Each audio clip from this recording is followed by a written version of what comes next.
नाशिकच्या गोदावरी परिसरात गेल्या 24 तासांपासून पूर परिस्थिती आहे। गेल्या 2 दिवसांपासून गोदावरी नदीत 8400 क्युसेक वेगाने पाण्याचा विसर्ग सुरू आहे। नदीकाठच्या रहिवाशांना सतर्कतेचा इशारा देण्यात नाशिक जिल्ह्याला हवामान खात्याकडून आता येलो अलर्ट जारी करण्यात।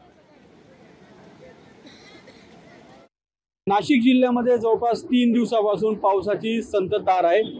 गंगापूर धरणाच्या आजूबाजूच्या परिसरामध्ये पाऊस चांगला पडल्याने पाहायला गेलो तर धरण हे 93% भरलेलं आहे आणि आज रोजी जवळपास 7000 क्युसेक पाण्याचा विसर्ग होत आहे।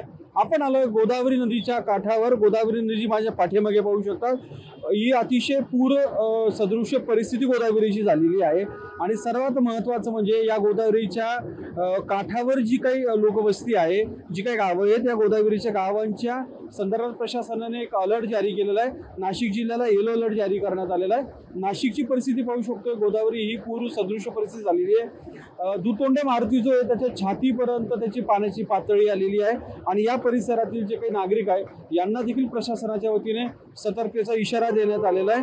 3 दिवसापासून पावसाची संततधार जरी सुरू असली, अजून पाऊस पडण्याची शक्यता नाकारण्यात आलेली आणि हाच पाहायला गेलं तर गोदावरी जी नदी आहे ही हिला पूर येण्याचं देखील चिन्ह समोर येत आहे। लोकशाही मराठी ऐका, पहा, जागरूक रहा।